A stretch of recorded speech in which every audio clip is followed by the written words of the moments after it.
Good afternoon, everyone. We're hoping that the platform, of course, unveils some nuggets of knowledge and intelligence that will help stakeholders navigate the road ahead.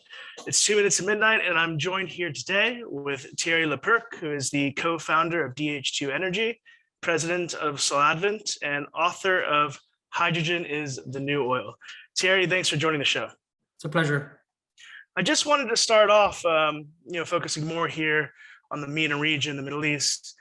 We're seeing these announcements and hydrogen pledges, coming from NOCs, as well as governments in the region forming international partnerships. But there's different colors of hydrogen, for example. But what are you seeing as the biggest challenges in creating a green hydrogen economy in the Middle East at the moment? The first thing is to start with customers. Off-takers are where you want to start with. Off-takers will guarantee you the volumes provided you have a price. That's the market thing. And then you have to build the whole value chain, upstream and midstream, and to design to serve those customers. And if those customers are in the Middle East, you serve local customers. If those customers are in Europe, for instance, then you need to think about the whole value chain to get there.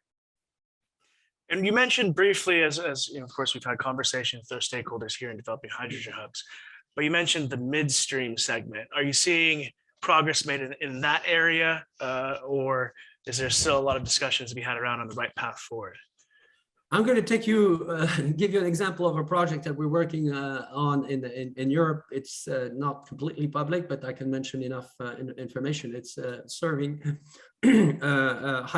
industrial hub in northern Spain. And what is key there is the combination of a major off-taker. Actually, we're going to have several off-takers in heavy industry, bringing together the midstream company.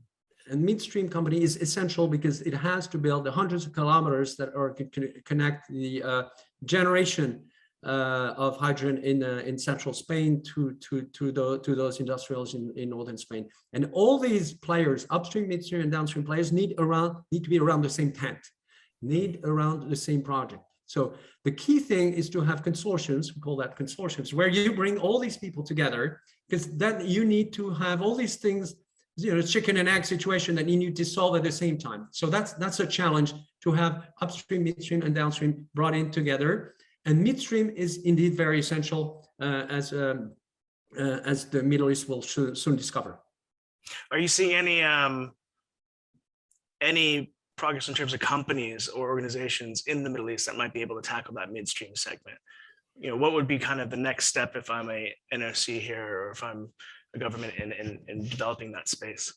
We have some people who have, floated the idea of a piping connection between, say, Saudi Arabia and Europe, and has been mentioned by NEOM and also by in conversations with between the German and Saudi governments. But these are still a bit far away things. What we need is to have, if you bring concrete off-takers in Europe, and concrete project. The good news about the projects, the developments are right now happening very large scale in the Middle East. That's a good news on the generation side and electrolyzer side. But you need piping companies to be brought immediately to the fold. And the good news is that there is an experience in Europe with companies like Snam, which is Italian companies, which is now the largest transmission company from actually today the Middle East. Is connected with Libya and Egypt are connecting through the Straits of Sicily to Italy. We have the same thing further west with the Moroccan connection, Spain connection with Enagás. Those two companies, Enagás and Spain and Snam, have been the sponsors of the so-called transatlantic and transadriatic pipelines. So there is knowledge in Europe. There are other companies, obviously, in the Middle East with similar experiences. These companies need to move right now and to work on this transmission, because that's the key to the development of an economy, to have this transmission and ultimately as well storage in place. And outside of pipelines, we hear conversations here in terms of exporting hydrogen, for example. One might be shipping as an option down the road, or do you export hydrogen in other areas, such as developing manufacturing hubs of sustainable steel? Do you think that's a viable path to take, or there's alternatives that make a lot more sense? No, it's not a viable path at all. You can export ammonia if you use ammonia in the end. But for instance, so using ammonia and cracking ammonia at the end, the cost is far too high. And this is not just because the equipment costs too much money, it's just the efficiencies that we're talking about, which make this road inappropriate. Other things have been looked at into liquefaction and other things. Honestly, nothing beats pipes. Natural gas is far more complicated than oil to transport with ships, but you can liquefy at 160 degrees. It's okay. It does take 25 billion euro liquefaction plants, but in the case of hydrogen, let's go for the easiest thing. And by far the easiest thing is piping. The advantage of piping is 10 times to 1 versus shipping. And you see, a model in which investment can be further attracted to that space. Obviously, investment for hydrogen here. There are these pledges, but of course, we're in kind of an era post-pandemic. Oil prices are back up again. But are you seeing vehicles in which investments can be garnered more into that midstream aspect? Investors want stable cash flows. And where do you get stable cash flows from? You get them from off-takers, who are preferably consortiums of off-takers who mitigate the risk. And there are examples of those consortiums in Europe, which have worked quite well in power, for instance, for decades now. So that guarantees the source of income for both the construction of upstream and midstream infrastructures. So the first thing that companies need to work on is how you build these consortiums of off-takers. And obviously the consortium of off-takers won't sign off-take agreements until you have solved the equation of how you produce the stuff and how you bring it to them. I just want to take a step back, and we're hearing the talk, of course, around the world in this space at the moment. Obviously, Middle East is one aspect, Europe in the other. Hydrogen as a key aspect to decarbonizing heavy energy use industries. Are you starting to see from multiple industries, where in Europe, for example, that are starting to talk the talk and really invest in new technology, R&D, and the talent that's required to get the economy off the ground? To be honest, I'm sick and tired of this technology talk. The technology is there, and people who say we need to invest in new technologies are mistaken. And the technology is there. We have solar, crystalline silicon solar, which is incredibly efficient and actually improving its efficiency and its cost on a daily basis, notwithstanding the current bump in cost. We have alkaline electrolysis, which is there, which is just needs to be scaled up just as surely as solar was scaled up. The only story that we're talking about, forget about R&D, is scaling up things. And this is what is happening right now in China. Europe started in the first place, but this is behind the wave, behind that. Scaling, reducing the costs. And this is how you meet the requirements of those things. I'll mention another thing. You talked about other industries. What we're looking right now in Spain is the concept of total decarbonization. The off-takers, the industrial heavy companies that we're talking about are saying, if you can deliver the 24/7 fully dispatchable zero carbon power from turbines using hydrogen, that is going to make it possible for us to be zero carbon on the power side as well, with fully reliable dispatchable power. And if you can do that as well with our trucking systems, have our trucks move from diesel to, and when it's going to have that happen? 2025. So total decarbonization really is around the door, around the corner, and we can seize that, provided obviously we have a systemic approach.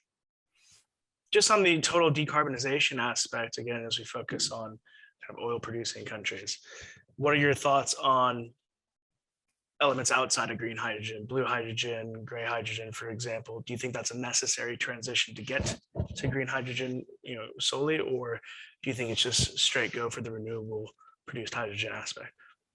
There's no market for blue hydrogen for two reasons. Is that if you want to produce decarbonized zero carbon steel and to have somebody buy a zero carbon car, you don't want to spend half an hour explaining that your carbon capture system is 90% efficient, etc., that's not going to work well with the customer. So you want something simple, and the customer will want to have something very simple. Say it's 100% from renewables. The second reason why you're not going to have a blue hydrogen is the cost.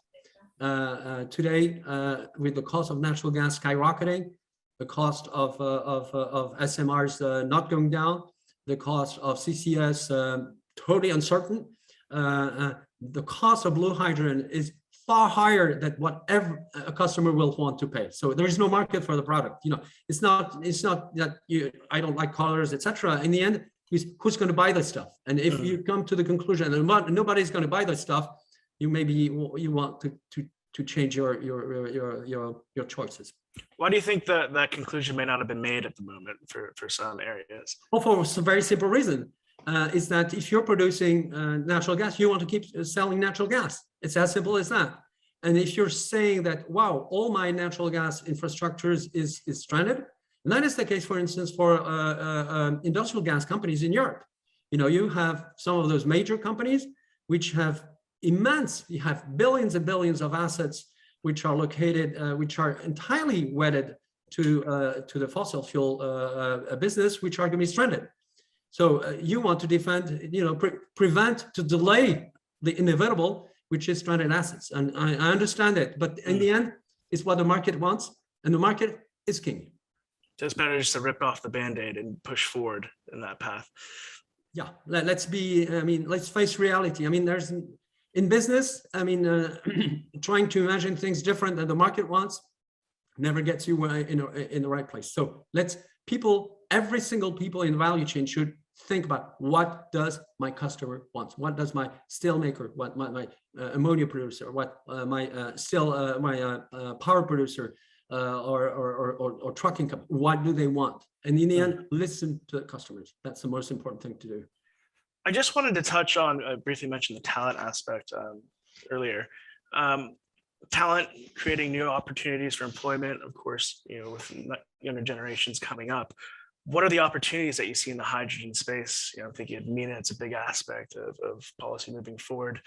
And are you seeing adequate talent moving into this space and the initiatives that need to be done to make it so? Well, what you need on the talent side is more is what you have in the oil and gas industry. So that's pretty good news for those guys who are in this industry right now. Because upstream, you need actually these are complex projects. Midstream is pipes. Downstream it's big.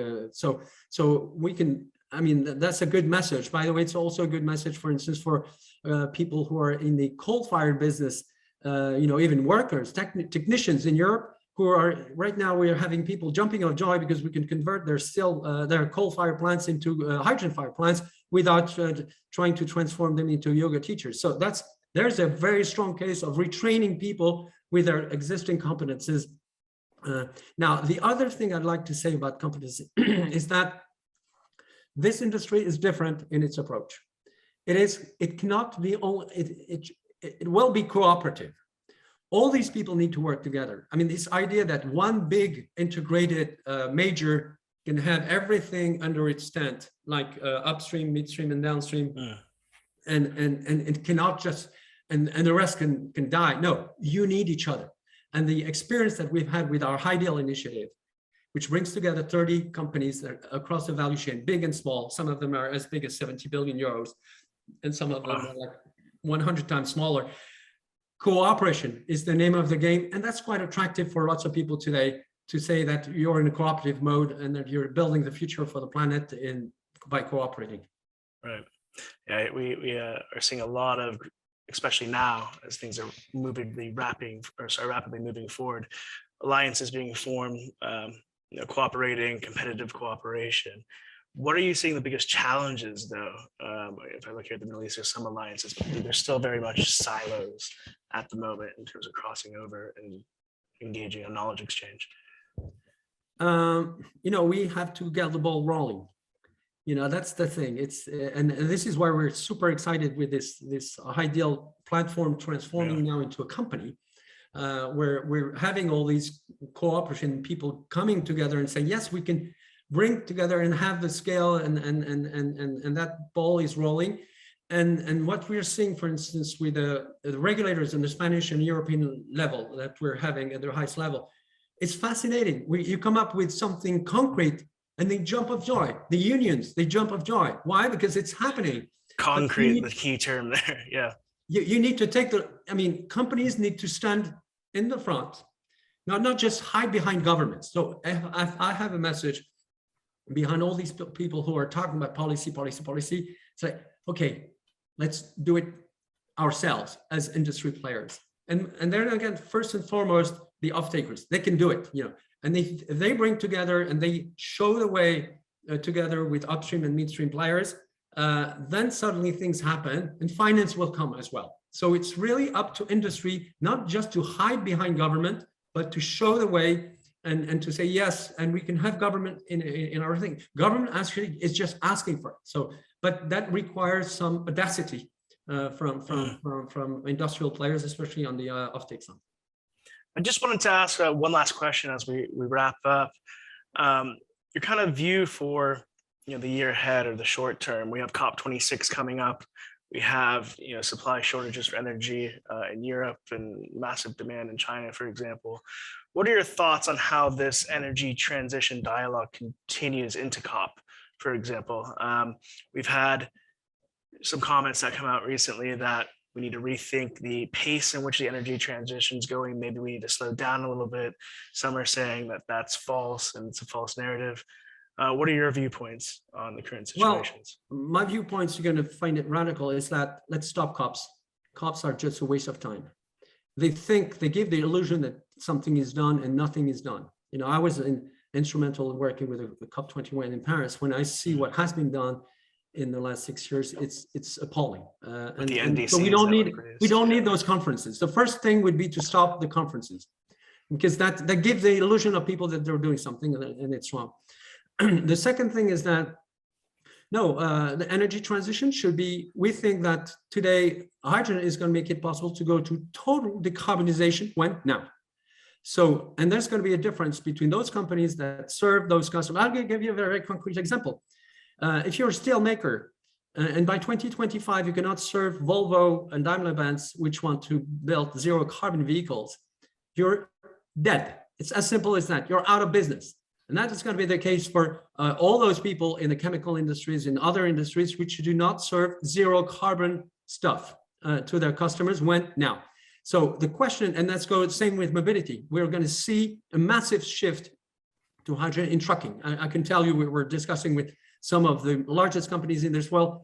2025 is going to be the tipping point where everybody moves to, because the TCO of it's very economically based. The TCO of a hydrogen truck is going to be lower than a diesel truck. Wow! So this thing is going to happen, and it's going to happen with a bang.